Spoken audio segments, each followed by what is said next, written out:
Thank you so much. Thank you all. Thank you. Thank you very much. Thank you. Thank you. Thank you. Thank you. Thank you. Let's not put the carriage before the horse. Let's first liberate our country, then we'll talk about that. Ladies and gentlemen, distinguished guests, dear compatriots, it is indeed a pleasure to return to my alma mater, the University of Southern California, to deliver tonight's lecture. I wish, of course, to thank first and foremost the Dean of USC, Dr. Andrew Guzman, the Director of the Kasdan Center, Stephen Ross, and the Levy family for hosting this important series and for their commitment to fostering dialogue about freedom, democracy, and the future of Iran. USC was a place that helped shape my outlook on the world and deepened my belief in freedom and democracy. To stand here again in Los Angeles, the beating heart of the Iranian diaspora, it is to be reminded that our struggle is not distant, but alive in the very community gathered here tonight. I return not simply as an alumnus, but to speak with you as partners in the mission of Iran's liberation and renewal. Over the years, I have spoken of a strategy to guide us from dictatorship to democracy. It rests on 5 interconnected pillars. 1, maximum pressure on the Islamic Republic. 2, maximum support for the Iranian people. 3, maximum defections from within the regime. 4, maximum mobilization of activists inside and abroad. And 5, a detailed plan for Iran's renewal after the fall of this regime, which we call the Iran Prosperity Project, or IPP. These are not isolated steps, but parts of a single effort. Pressure isolates the regime, support strengthens the people, defections accelerates its collapse, mobilization creates momentum, and planning ensures that victory gives rise to a stable and prosperous Iran. It ensures that Iran's story will not end in exile. It will be written anew by her own children. Here in Los Angeles, at the center of the Iranian diaspora, I want to reflect in particular on 2 of these pillars: the power of mobilization and the promise of the Iran Prosperity Project. This summer in Munich, we witnessed a milestone in our struggle. Hundreds of activists and opposition figures and organizations representing Iran's political, cultural, and religious diversity came together under one roof. For the first time in decades, voices too often kept apart spoke with one another, and more importantly, spoke as one to the world. Iran's future will be built together. Munich was the day we stopped asking if unity was possible and proved that it was. It demonstrated that Iran's democratic opposition is not only willing but able to work effectively, collectively, to plan strategically, and to move beyond words into coordinated action. What was once considered impossible became visible, and it must now become irreversible. I extend my hand again tonight to all who embrace this challenge and invite them to join us. Munich transformed conviction into coordinated action. The Iran Prosperity Project answers the question of what we do when victory is won. It is the answer to all those, including many of you here tonight, who have long asked, is there a plan? When I first spoke of the Iran Prosperity Project, it was a commitment that we would not arrive at the day of freedom unprepared. Today, it has grown from the aspiration for something better into the architecture of Iran's bright future. The framework is being built piece by piece so that when the time comes, Iran can move swiftly from collapse to renewal. In May, we convened the first IPP conference, releasing 6 policy papers that provide concrete proposals to rebuild vital institutions, stabilize the economy, and begin national recovery. In July, we published the emergency phase booklet, a roadmap for the critical first 100 days, ensuring basic services, stabilizing the currency, and restoring law and order. And we opened the doors of this project to every Iranian, inviting critique, input, and debate. Thousands responded. For the first time in our modern history, a national blueprint on this scale is being shaped not behind closed doors, but in dialogue with the people themselves. We do this because our task is not to admire the ruins of history, but to lay the foundations of tomorrow. And because the glory of Iran is not behind us, it lies ahead, waiting to be reclaimed. My friends, we are not alone in this vision. In 2023, I went to Israel to rekindle the ancient bonds between the Jewish and Iranian people. After all, we have had ties for more than 2,500 years, dating back to Cyrus the Great. I was warmly received by President Herzog and Prime Minister Netanyahu, and not only other political leaders, but by the Israeli people themselves, including many Iranian Israelis. Together, we took the first steps towards rebuilding the strong partnership between a free Iran and Israel.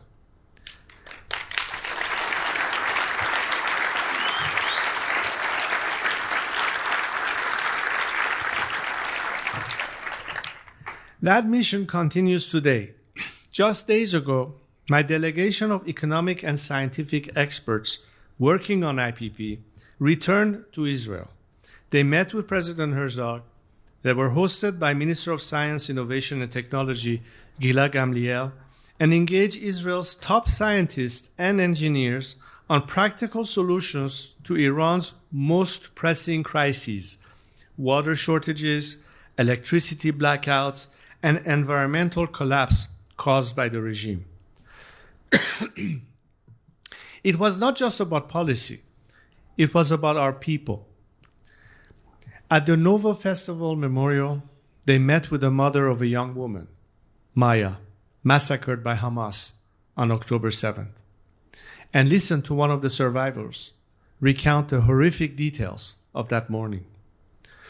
The delegation and Minister Gamliel then planted a tree of life in memory of both the Israeli and Iranian victims of the Islamic Republic and its terrorist proxies. They honored Amir Abbas Hoveyda, Nader Jahanbani, Mahsa Amini, whose life and memory we honor today, but also Yaron, Sarah, and Maya. They declared clearly that while, for now, people's pain is shared, so is our future. This mission advanced what we now call the Cyrus Accords, a framework for peace and cooperation between Israel and a free, democratic, prosperous Iran.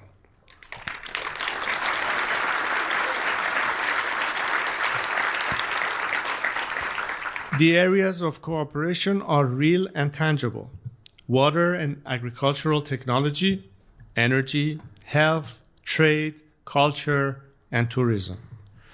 These are the foundations of a partnership that will not wait to be imagined someday, but is being built today. This visit was not just about technical cooperation. It was a statement about the future we envision. Iran post-Islamic Republic will not return to the world as a problem to be managed, but as a partner to be trusted, a nation ready to contribute to peace and prosperity alongside its neighbors. The people do not just want this, they are fighting for it. In Iran, a nation has risen. From the December 2017 protests, the Daymah uprising, to the November 2019 Aban movement, to the protests in the aftermath of Mahsa's murder, the people of Iran have shown their commitment to this national struggle. As a response to their bravery and at their call, I too have stepped forward.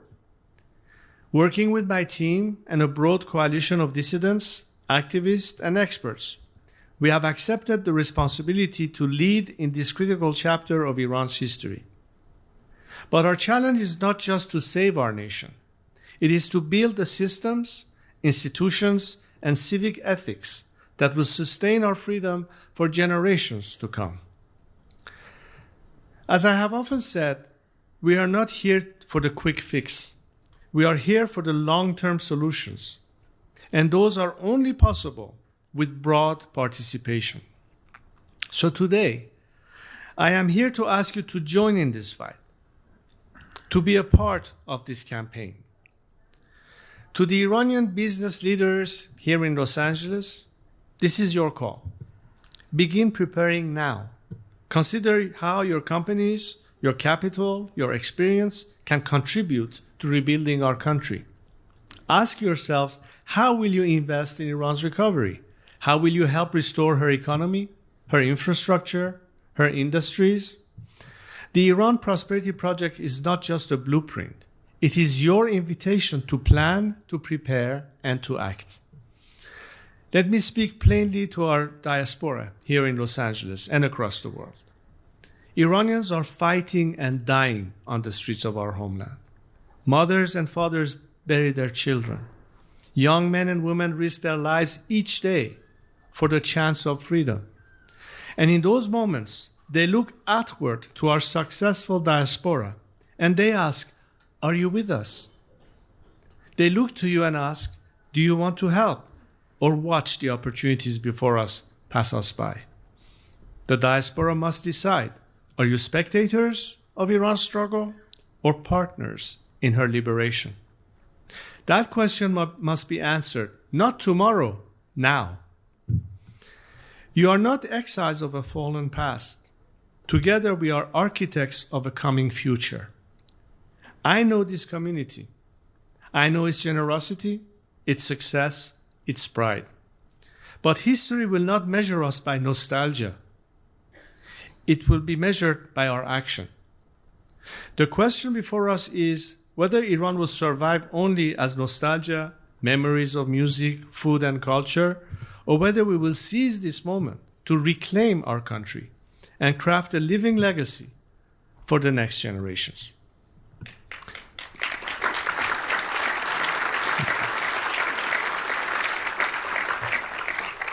Cyrus the Great did not preserve civilization by memory alone. He built, he acted, he wrote history. And to the students here tonight, my fellow Trojans and the youth of this great university, I want to speak directly. In Iran, your peers, Gen Z, have faced down bullets, batons, and prisons. I call them Gen V for victory.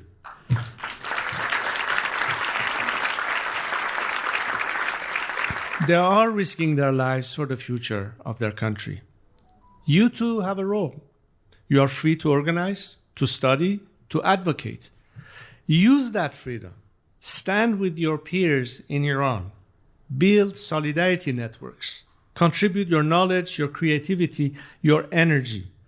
Align the wisdom of this campus with the courage of Iran's youth. Gen V is not a slogan. It is a commitment. And I ask you to join them.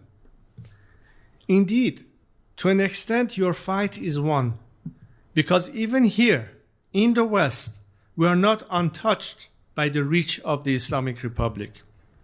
For decades, Tehran has sought to project its propaganda into your universities, your campuses, your public discourse.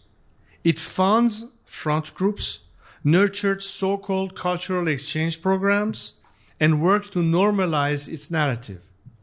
The goal is always the same: to silence dissidents, to confuse the naive, and to weaken solidarity with the Iranian people. But they don't just try to promote themselves or silence opponents. They target others as well. We saw the tragic consequences of this in the wake of October 7th. Anti-Semitism surged on campuses across America, and alongside it came talking points drawn straight from the playbook of the Islamic Republic and its proxies. Let us be clear. This hatred was not spontaneous. It was fomented, encouraged, and amplified by the Islamic regime. When chants glorify violence, when the regime's apologists masquerade as academics, this is not free debate. It is the export of tyranny into the hearts of free institutions. It is also a broader war on free speech and on the very foundations of Western civilization. To the students of USC and other universities, do not be deceived. Iran's youth are being jailed and beaten for demanding freedom, while here the regime spends money to whitewash its crimes, to undermine America's democratic institutions, and to sow division across your society. Resist this manipulation. Stand with your peers in Iran who ask for truth, justice, and solidarity. A university must be a place of free inquiry, not a stage for the propaganda of dictators.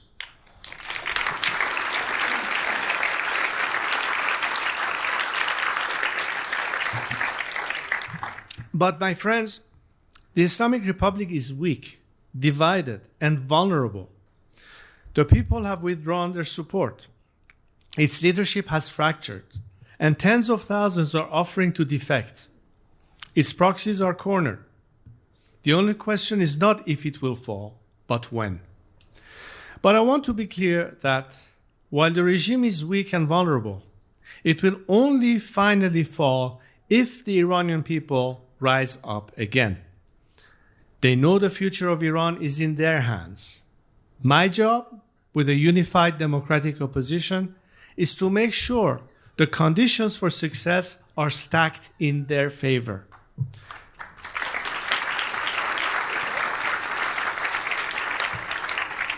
When that day comes, our job is to ensure that Iran does not collapse into chaos, but rises into freedom.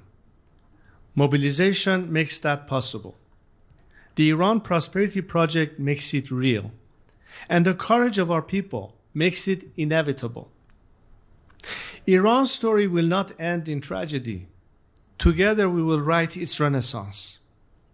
I will not stand on the sideline of history. I intend to shape it. But to win, I need you with me, and our compatriots do as well. So thank you. May God bless the people of Iran, and may freedom soon bless our homeland. Thank you very much. Thank you. Thank you. Thank you so much. Thank you.